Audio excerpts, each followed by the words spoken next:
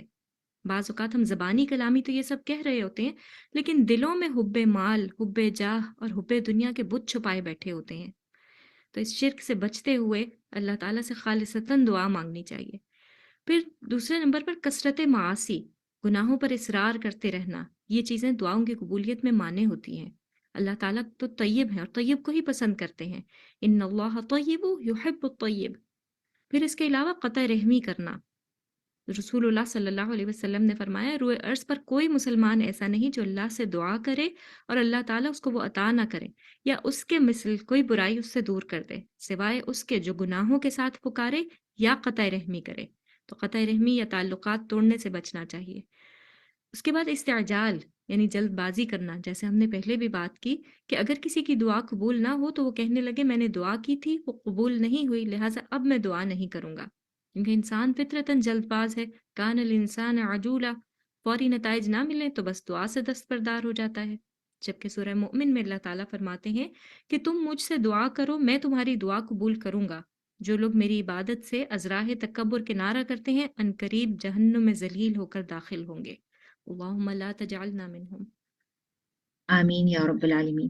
مجھے آپ کی بات سے بالکل اتفاق ہے، کیونکہ لوگوں کا معاملہ تو ایسا ہے کہ جیسے ہم کسی کو فون کرتے ہیں، ایک دو مرتبہ ان کو اگر ہماری بیل جاتی بھی ہے اور اگر کوئی فون نہیں اٹھاتا تو ہم جلدی میں فوراً بند کر دیتے ہیں اور ہم کہتے ہیں ناٹ رسپونڈنگ، اور کبھی کبھی ہوتا ہے بیل جا رہی ہے جا رہی ہے جا رہی ہے لیکن پھر بھی میسج آ جاتا ہے کہ ناٹ رسپونڈنگ۔ لیکن اللہ سبحانہ و تعالیٰ کے ساتھ یہ معاملہ بالکل نہیں ہے۔ تو اگر ہم واقعی شرک جیسی چیزوں سے اور قطع رحمی جیسی چیزوں سے اور جلدی نہ مانگنے والی اس طرح کی جو حرکتیں ہیں ان کو ہم اوائڈ کریں تو یقیناً ہماری دعا قبول ہوگی۔ اسی چیز سے ریلیٹڈ میرا اگلا سوال ہے، اور وہ یہ کہ کیا ہمارے دین نے ہمیں دعا مانگنے کے لیے کوئی خاص وقت یا موقع بھی بتایا ہے؟ میرا مطلب ہے what is the best time to make the دعا؟ دعا ایک ایسی عبادت ہے جس کے لیے کوئی خاص جگہ، وقت یا دن مقرر نہیں ہے، بلکہ ہر لمحہ، ہر گھڑی، ہر جگہ دعا کی جا سکتی ہے۔ نبی علیہ الصلاۃ والسلام کی سیرہ مبارکہ پر نظر ڈالیں تو ہمیں کوئی لمحہ دعا سے خالی نظر نہیں آتا۔ صبح آنکھ کھلی تو دعا، بیت الخلاء میں جانا ہے تو دعا، باہر آئے تو دعا، آئینہ دیکھا تو دعا، کھانا کھانے لگے تو دعا، گھر سے نکلنے لگے تو دعا، لباس پہننے لگے تو دعا، صبح شام کی دعائیں۔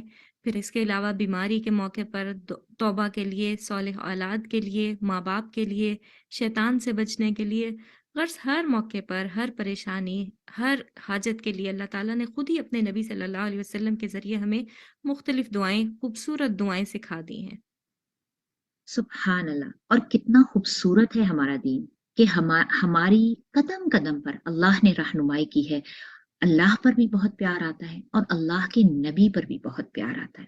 آپ کو پتا ہے کہ خود قرآن میں اللہ تعالیٰ نے اہل ایمان کو مختلف واقعات کے حوالے سے 70 سے زیادہ دعائیں سکھائی ہیں، اور ایک محتاط اندازے کے مطابق صحیح احادیث سے ثابت شدہ دعاؤں کی تعداد 700 کے لگ بھگ ہے۔ اللہ مگر افسوس کے ساتھ اس بات کا بھی میں اعتراف کرتی ہوں کہ مجھے تو شاید 70 بھی یاد نہیں ہوں گی۔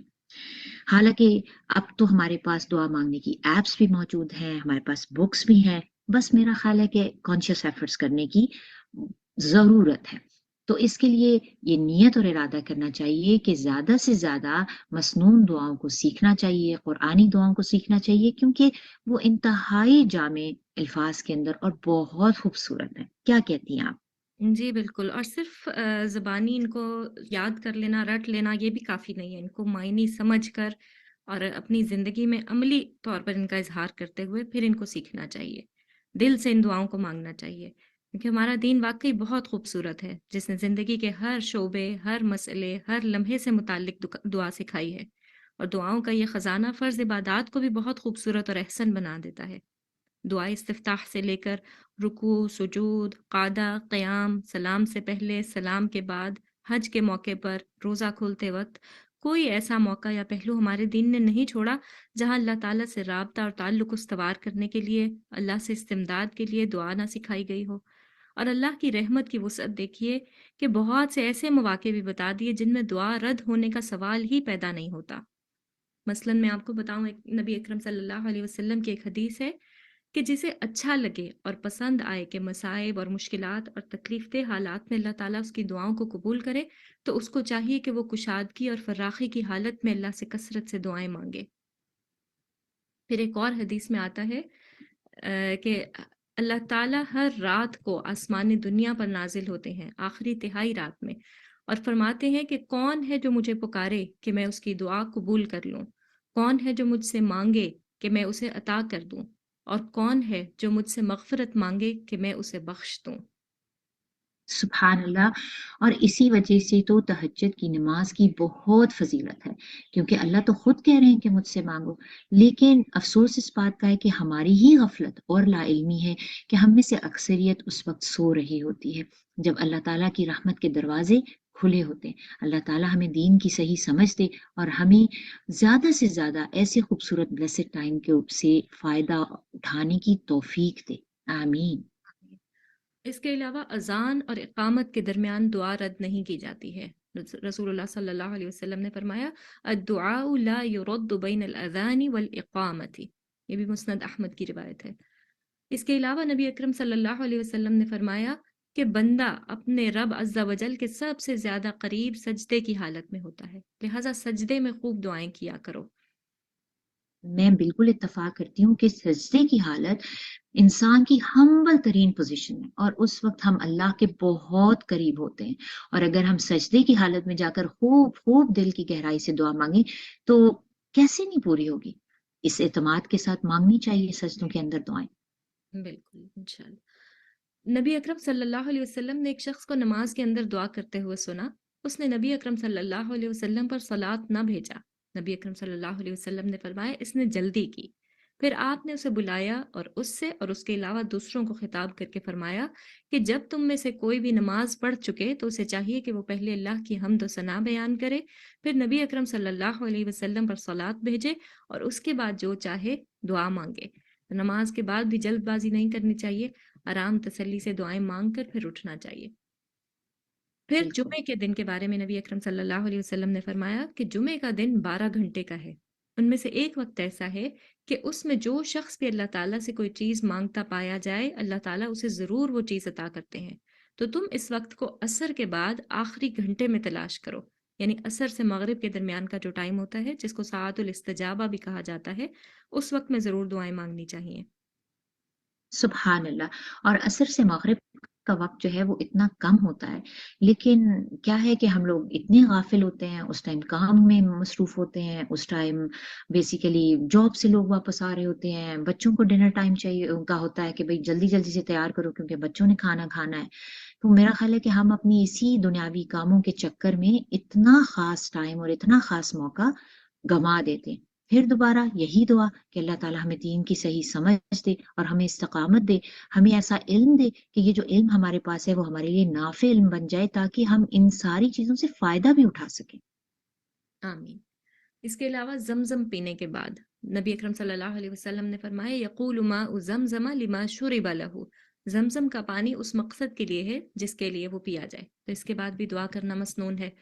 اور اس کے علاوہ آپ صلی اللہ علیہ وسلم نے فرمایا کہ دو دعائیں رد نہیں کی جاتی، یا فرمایا کہ کم ہی رد کی جاتی ہیں، اذان کے وقت کی جانے والی دعا اور گھمسان کی لڑائی کے وقت کی جانے والی دعا، یعنی جہاد کے دوران کی جانے والی دعا۔ ایک روایت میں ہے بارش کے وقت کی جانے والی دعا بھی ضرور قبول ہوتی ہے۔ سبحان اللہ! تو پھر تو میلبرن میں رہنے والے سارے لوگوں کے لیے ایک اور خوشخبری، کیونکہ میلبرن میں بارشیں بہت ہوتی ہیں، تو ہمارے پاس تو ایک ایکسٹرا موقع ہے بار-بار دعائیں مانگنے کا، کہ وہ ٹائم جب اللہ تعالیٰ دعا کو قبول کرتے ہیں، تو پھر دوبارہ کہ اللہ تعالیٰ ہمیں اپنے دین کی صحیح سمجھ دے، اور یہ جو علم ہمیں ملا ہے، ہم اس سے فائدہ اٹھا سکیں، اور خوب خوب دعائیں مانگیں جب آسمان سے بھی رحمت برس رہی ہو، اور ہمارے ہاتھ بھی اللہ کی رحمت کے لیے اٹھے ہوں۔ سبحان اللہ! بہت ہی آپ نے جو ہے نا یہ ساری کی ساری باتیں بہت خوبصورت بتائیں۔ اس میں کوئی شک نہیں ہے کہ اللہ سبحانہ و تعالیٰ تو بادشاہ ہیں۔ وقت دعا کا اگر کوئی ہے بھی نہیں تو وہ تو پوری زمین آسمان کے مالک ہیں۔ وہ تو الجواد ہیں، وہ الرزاق ہیں، وہ السمیع ہیں، وہ تو کبھی بھی سنتے ہیں۔ مجھے بلکہ اقبال کا یہ شعر یاد آ رہا ہے، کیونکہ آپ نے بھی بتایا نا کہ ہم جلدی کر دیتے ہیں، اور ہم اپنے کاموں کو تو بہت سنوار کے کرتے ہیں، اور جب اللہ سے کوئی کام ہوتا ہے تو ہم اس کو اتنا جلدی، اتنا بے دلی اور بے دھیانی کے ساتھ کر دیتے ہیں۔ تو مجھے یہ شعر اقبال کا بہت پسند ہے: ناز ہے طاقت گفتار پہ انسانوں کو، بات کرنے کا سلیقہ نہیں نادانوں کو۔ کہ ہمارے مانگنے کے طریقے میں ہی کوئی نہ کوئی نقص ہے۔ ہم بے دلی، بے دہانی، جلدی جلدی سے اس طرح سے مانگتے ہیں جیسے ہمارا مانگنا کہیں آپس میں جیسے ہوتا ہے۔ وہ ادب، وہ احترام، وہ خشوع، وہ لجاجت، وہ عز و انکساری، وہ فقیری، وہ بے بسی ہوتی ہی نہیں ہمارے مانگنے میں۔ تو اسی سے مجھے ایک اور چیز کا خیال آیا کہ دعا ہر وقت مانگی جا سکتی ہے، تو کیوں نہ ہم یہ بات بھی کریں کہ دعا مانگنے کی کیا آداب ہیں، تاکہ ہم ان آداب کو ملحوظ خاطر رکھ کے دعا مانگیں اور ہماری دعا اور بھی خوبصورت ہو جائے۔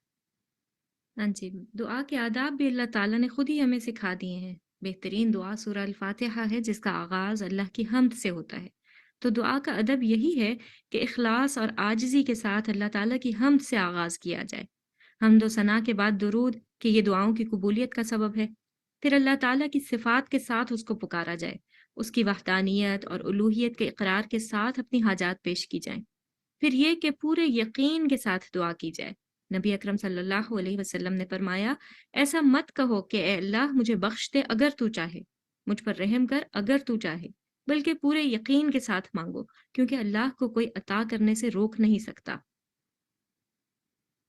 سبحان اللہ! میں 100% آپ کی بات سے اتفاق کرتی ہوں کہ مانگنے والے کا اخلاص بھی بہت ضروری ہے، اور دینے والا، اس کے اوپر ہمارا مکمل بھروسہ ہونا بھی ضروری ہے۔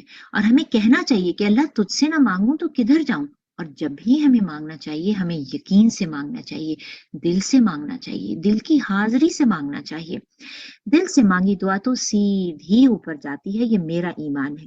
مجھے اقبال کا ایک شعر بہت پسند ہے اس موقع پر بھی، کہ دل سے جو بات نکلتی ہے اثر رکھتی ہے، پر نہیں طاقت پرواز مگر رکھتی ہے۔ قدسی الحاصل ہے رفت پر نظر رکھتی ہے، خاک سے اٹھتی ہے گردوں پہ گزر رکھتی ہے۔ سبحان اللہ! اچھا، تو ابھی مجھے یہ بتائیں کہ دعا مانگنے کے وقت بھی پتہ لگ گئے، دعا مانگنے کے آداب بھی پتہ چل گئے، تو کیا ایسا بھی ہے کہ کچھ ایسے لوگ، کچھ ایسے اوصاف کہ ہم یہ کہیں کہ گارنٹیڈ دعا جو ہے وہ ان کی مانی جاتی ہے، ایکسیپٹڈ ہوتی ہے؟ اس پہ بھی کچھ ذرا پلیز روشنی ڈالیں۔ جی، مشکات کی ایک حدیث کے مطابق 3 لوگ ایسے ہیں جن کی دعا کبھی رد نہیں ہوتی: روزہ دار کی دعا افطار کے وقت، عادل حکمران کی دعا، اور مظلوم کی دعا۔ اسی طرح جامع ترمذی میں ایک اور روایت ملتی ہے جس میں نبی اکرم صلی اللہ علیہ وسلم نے فرمایا، ثلاث دعوات مستجابات لا شک فیہن، 3 دعائیں ہیں جو مستجب ہیں، اس میں کوئی شک نہیں: دعوت المظلوم، مظلوم کی دعا، و دعوت المسافر، مسافر کی دعا، و دعوت الوالد علی ولدہ، اور باپ کی دعا اپنے بیٹے کے لیے۔ اس کے علاوہ میرا اس بات پر پختہ یقین ہے، میں سمجھتی ہوں کہ ہر وہ دل جو دنیاوی اسباب سے اوپر اٹھ کر اخلاص اور توکل کے ساتھ صرف اللہ کو اپنا کارساز بنا کر پکارے، تو کیسے ہو سکتا ہے کہ نعم الوکیل کی طرف سے جواب نہ ملے؟ اس کو کہتے ہیں تفویض الامور الی اللہ، اللہ کے سپرد اپنے معاملات کو کر دینا، اور یہی توکل ہے۔ جس طرح ابراہیم علیہ السلام نے دعا مانگی، اور جب ان کو آگ میں ڈالا جانے لگا تھا، انہوں نے اپنے دل سے پکارا اللہ کو اور کہا، حسبی اللہ لا الہ الا ہو علیہ توکلت وہو رب العرش العظیم۔ اور کس طرح اللہ کی مدد آئی اور اللہ تعالیٰ نے ان کی اس آگ کو ٹھنڈا کر دیا۔ تو کمی تو صرف اس ایمان کی ہے نا، آج بھی ہو جو ابراہیم کا ایمان پیدا، آگ کر سکتی ہے انداز گلستاں پیدا. سبحان اللہ. صرف اسی کی، اس اخلاص کی اور اس توکل کی ضرورت ہے. اس کو تفویض الامور الی اللہ کہتے ہیں، یعنی اللہ کے سپرد اپنے معاملات کو کر دینا. افوض امری الی اللہ، فارسی کا ایک بہت مشہور شعر ہے، بہت خوبصورت شعر ہے. فکر ما درکار ما آزار ما، فکر ما درکار ما آزار ما، کارساز ما بفکر کار ما. یعنی میں جب اپنے معاملات کی، اپنے کاموں کی فکر میں خود لگا رہتا ہوں تو میرے مسائل بڑھتے رہتے ہیں.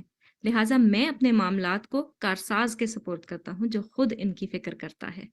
تو اللہ تعالیٰ ہمیں اس بات کی توفیق عطا فرمائے کہ ہم اپنے معاملات کو اپنے کارساز کے سپرد کر کے دلوں سے دعائیں مانگیں، اس کے ساتھ اخلاص کے ساتھ دعائیں مانگیں، تو پھر کیسے نہیں دعائیں قبول ہوں گی. بالکل ایسا ہی. الحمد للہ الذی ہدانا لہذا، صد شکر اس رب کریم کا جس نے ہمیں ہدایت دی، مسلمان بنایا، ہماری رہنمائی قدم قدم پر اپنے پیارے رسول صلی اللہ علیہ وآلہ وسلم کے ذریعے سے کی. تو کیا خیال ہے پھر آج سے یہ طے ہوا کہ ہم اپنے مسائل کی، اپنے حاجات کی، اپنے خواہشات کی ساری پوٹلیاں صرف اور صرف اللہ ہی کے آگے رکھیں گے، کیونکہ وہ تو نعم الوکیل ہے. انشاءاللہ اس دعا کے ساتھ کہ اللہ ہمارے دلوں کو نفاق اور ریاکاری سے پاک کر کے اسے اخلاص اور یقین کامل سے بھر دے، اور رمضان کی ان مبارک راتوں اور ان خوبصورت دنوں کی بابرکت گھڑیوں میں ہم خوب خوب دعائیں مانگیں اور ہمیں اللہ اس کی توفیق دے. اور پھر یہی نہیں بلکہ اللہ انہیں اپنی بارگاہ میں قبولیت کا درجہ بھی دے دے. آمین. اللہ سے ہمارا یہ رابطہ اور یہ ڈائریکٹ گفتگو اور یہ کمیونیکیشن رمضان کے بعد بھی اسی ایمان کی پختگی کے ساتھ قائم رہے، اللہ کا قرب اور رحمت ملتی رہے، اور ہماری زندگیوں کا محور و مرکز صرف اور صرف اللہ کی ذات رہے. آپ سے اجازت چاہتے ہیں. اللہ آپ سبھی کا حامی و ناصر ہو، اور آپ کے سبھی پیاروں کو اپنی بہترین عافیت میں رکھے. وآخر دعوانا عن الحمد للہ رب العالمین. ربنا تقبل منا انك انت السميع العليم وتب علينا انك انت التواب الرحيم. سبحانك اللهم وبحمدك نشهد ان لا اله الا انت ونستغفرك ونتوب اليك. السلام علیکم ورحمۃ اللہ وبرکاتہ. حياتي كلها لله فلا مولى لنا إلا أحب الله جل علا ومن حبي له أخشى. حياتي كلها لله فلا مولى لنا إلا أحب الله جل علا ومن حبي له أخشى. حياتي كلها لله.